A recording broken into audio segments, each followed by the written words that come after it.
तिळवणी शिरसगाव उपबाजार समितीत कांदा 150 पार। कोपरगाव तालुक्यातील तिळवणी शिरसगाव येथे उपबाजार समितीत सकाळचा निलाव शेतकऱ्यांनी भाव मिळत नसल्याच्या कारणावरून बंद पाडला होता। त्यावेळेस उपबाजार समिती शिरसगाव तिळवणी येथे अशांतता होऊ नये म्हणून उपबाजार समितीतील व्यापाऱ्यांनी काही काळ निलाव बंद ठेवला होता। नंतर दुपारच्या आणि सकाळच्या सर्व आलेल्या वाहनांचा निलाव दुपारून शांततेत व योग्य रीतीने करण्यात आला। सुरुवातीला शेतकऱ्यांनी मूलभूत सुविधा नसल्याचा आरोप करत मार्केट कमिटीला धारेवर धरले होते, परंतु व्यापाऱ्यांनी आपली जबाबदारी चोख पार पाडली व योग्य तो न्याय शेतकऱ्यांना दिला। यावेळी सकाळच्या शिफ्टमध्ये मार्केट कमिटीचे सभापती यांनी देखील स्वतः हजेरी लावली होती। त्यानंतर दुपारून व्यापाऱ्यांनी देखील त्यांचे म्हणणे आमच्या प्रतिनिधींना सांगितले आहे। यावेळी तिळवणी शिरसगाव उपबाजार समिती ही आसपासच्या सर्व उपबाजार समित्या व बाजार समितीपेक्षा चांगला दर देत असल्याने या ठिकाणी नेहमीच वाहनांची आवक वाढलेली असते। बाजार समितीने उपबाजार समिती तिळवणी शिरसगाव या ठिकाणी शेतकऱ्यांसाठी असणाऱ्या ज्या काही अडीअडचणी आहे त्या लवकरात लवकर सोडवाव्यात यासाठी शेतकऱ्यांनी देखील निवेदन दिले आहे। यावेळी शेतकऱ्यांनी व व्यापाऱ्यांनी आपल्या तीव्र प्रतिक्रिया आमच्या प्रतिनिधींना दिल्या आहे। आपला महाराष्ट्र न्यूजसाठी संपादक अमीन शेख वाजेपासून आलेले आणि याचा व्यापाऱ्यांनी गोंधळ घातला निलावाच्या टायमाला ना। आज पाऊस चालू आहे, आता व्यापाऱ्यांचा माल शेतकऱ्यांचा माल खराब होतोय, कोणाकडे कागद नाही काही नाही। आणि दुसरी गोष्ट म्हणजे इतर शेतकऱ्यांना विश्वासात न घेता हमाली आणि तोलही वाढवली, तर शेतकऱ्यांना विश्वासात घेऊन एक बोर्ड पाहत होता ते म्हणजे कुठलाही शेतकऱ्याला विश्वासात न घेता हे शेतकऱ्याची लुटमार चालू आहे। आणि दुसरी गोष्ट म्हणजे जे कांदे भरते त्यांच्यावर बी वचक पाहिजेत आणि लिमिट ठेवताना लिमिट कमी ठेवल्यावर मार्केट कमिटीचं वचक पाहिजेत का तुम्ही मार्केट भाव कमी काढून राहिले, तर ते म्हणतात नाही बाहेर हेच भाव चालू आहे। आणि दुसरी गोष्ट म्हणजे काही शेतकरी रात्री येतात इडं, तर इडं तार कंपाऊंड सुद्धा पाहिजे, तार कंपाऊंड सुद्धा इथं गरजेचं आहे।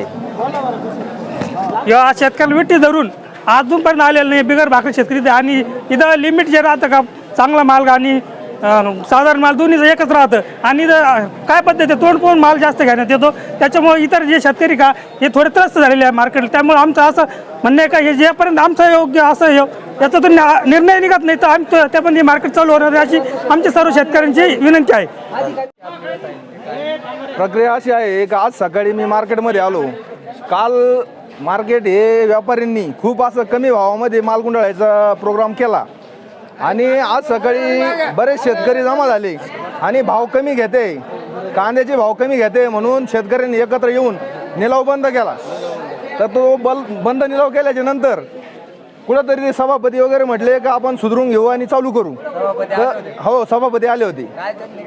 तर त्यांनी सांगितलं का आम्ही शेतकऱ्याची काळजी घेऊ, आम्ही सर्व त्यांना सांगून निलाव चालू करायला लावतो, व्यवस्थित निलाव घेतील असं बोलल्याच्या नंतर शेतकरी शांत झाले। त्याच्यानंतर व्यापाऱ्यांनी सांगितलं का आम्ही 4 वाजता निलाव चालू करू, शेतकऱ्यांनी त्या गोष्टीला विरोध केला।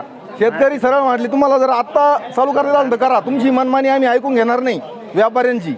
तर त्यांनी ते 2 वाजेचा निलाव दिला, म्हणजे टायमिंग दिला निलावचा। तर हे व्यापारी आज 3 वाजून राहिले तरी हे निलावसाठी आले नाही, म्हणजे व्यापाऱ्यांची मनमानी चालू आहे आणि त्या गोष्टीमुळे आज सारे शेतकरी त्रस्त आहे। त्याच्यानंतर पाऊस आला, लोकांचे कांदे भिजले, आता ते जर कांदे कमी भावात जर शेतकऱ्यांची जाणार असेल तर या व्यापाऱ्यांना ना हे बेमुदत बंद ठेवलं पाहिजे हे मार्केट, असं शेतकऱ्यांचं बरंच म्हणणं आहे सर्वांचं। धन्यवाद। मी आपेगाव येथील शेतकरी आहे, माझं नाव दीपक माधव गावळे आणि सकाळपासून इथं 7 वाजेपासून मी या मार्केटला आलेलो आहे आणि इथं थोडा व्यापारी आणि शेतकऱ्यामध्ये गोंधळ उडाला, त्यामुळे मार्केट 3 वाजता चालू होणार होतं, आता 4 वाजले। तर मनमानी कारभार चालू झाल्यासारखं झालं आणि इथं रोखपट्ट्या आणि हे जे भाव कमी जादाचा प्रमाण आणि मेन म्हणजे सगळ्यात मोठं म्हणजे इथं तोलई आणि हमाली ही जी वाढवली ही शेतकऱ्याला न विचारत घेता इथं बोर्ड लावलेलं नाही, कोणाला शेतकऱ्याला सूचना दिलेल्या नाही।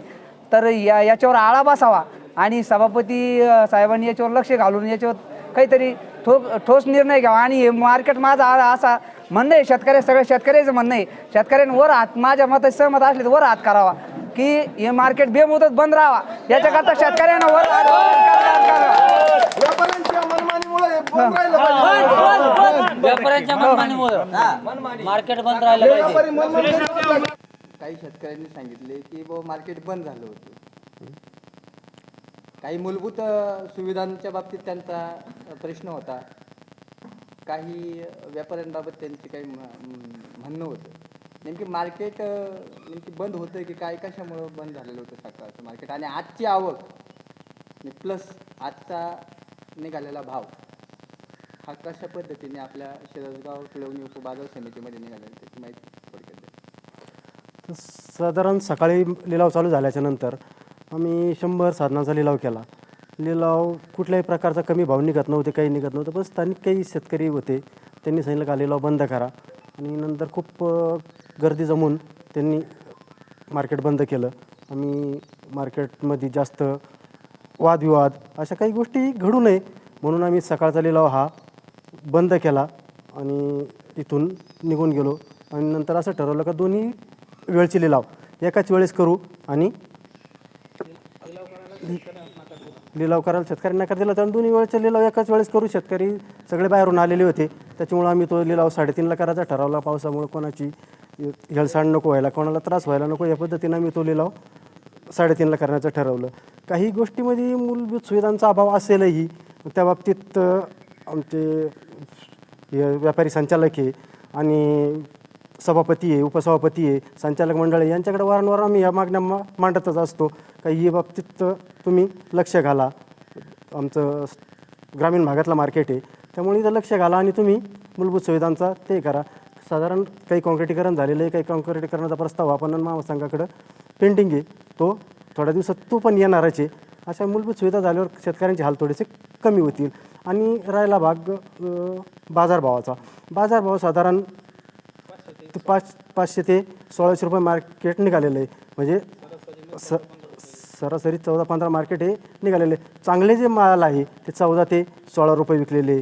थोडासा कमी याच्यात क्वालिटीच्या असेल तर 13-14 रुपये मार्केट निघलेलं आहे. बाकीच्या मार्केटाच्या तुलनेमध्ये भाव हे एकदम योग्य आहे. कोपरगावची जर आवक बघितली, वैजापूरची आवक बघितली, अंदरसोलची आवक बघितली, त्या मनात आमची इथली जी आवक आहे ती टिकून आहे. 400 ते 500 नग एक कायमस्वरूपी इथं आवक असते, कधीही आवक कमी होत नाही. आणि आम्ही सर्व शेतकऱ्यांचेच पुत्र आहो, असं काही होणार नाही आमच्याकडून. चुकीची गोष्ट घडणार नाही की भाव कमी निघेल किंवा कमी मुद्दाम काढला जाईल, अशा पद्धतीनं काही असं कोणी कृत्य करतही नाही, करणार पण नाही. 6 वर्षापासून आजपर्यंत कुठल्याही प्रकारे शेतकऱ्यांचा रोष नव्हता, बंद केलेलं नव्हतं मार्केट. पण आज थोडंसं मार्केटला एक गालबोट लागलेलं आहे. मार्केट बंद व्हायला नव्हतं पाहिजे. तर थोडाफार समजा काही जरी चुका जर घडत असतील तर त्यांनी कानात सांगायला पाहिजे होतं, कुठं बाबा हे मार्केट तुम्ही सुधरून घ्या. तसं तर काही नव्हतंच, पण तरी पण तिने म्हटले असते तरी आम्ही तो प्रयत्न केला असता. पण त्यांनी एकदमच गदारोळ करून मार्केट बंद करण्याचा प्रयत्न केला. त्यामुळे आम्ही सकाळीच निघून गेलो आणि 3 वाजता लिलाव हे चालू केले. 3-3:30 वाजता लिलाव चालू केले. 3:30 वाजता लिलाव चालू केल्यानंतर साधारण आम्ही 200-250 नगांचा लिलाव केला. कुठल्याही प्रकारच्या शेतकऱ्यांची तक्रार नव्हती, कोणाचे भाव कमी गेलेले नव्हते. हे सर्व शेतकरी हे आपले वैजापूर असतील, गंगापूर तालुका असतील, हे सर्व बाहेरून आलेले शेतकरी होते. त्यांच्यासाठी आम्ही 3:30ला लिलाव करून योग्य भाव दिलेला आहे. कुठल्याही प्रकारे कोणाची काही तक्रार नाही आहे. हमाली तोलायचा जो विषय आहे तो आमचा काही विषय नाही आहे किंवा मार्केट कमिटीचा विषय नाही आहे, तो शासनाचा विषय असतो. शासनाच्या स्तरावर काय असेल ते शेतकऱ्यांनी त्याचे रीतसर परिपत्रक देऊन किंवा त्यांच्याशी बोलणं करून काय असेल ते त्यांनी केलं पाहिजे. ते कोणाचाही रोल नाही याच्यामध्ये. शासनाने तो परिपत्रक काढून सदर गोष्ट ही ते केलेली वाढवलेली. सुखसुविधाच्या बाबतीत थोड्या दिवसात आम्ही म्हणजे सभापतींनी त्यांचं बोलणं झाले करणार सर्व गोष्टी. धन्यवाद.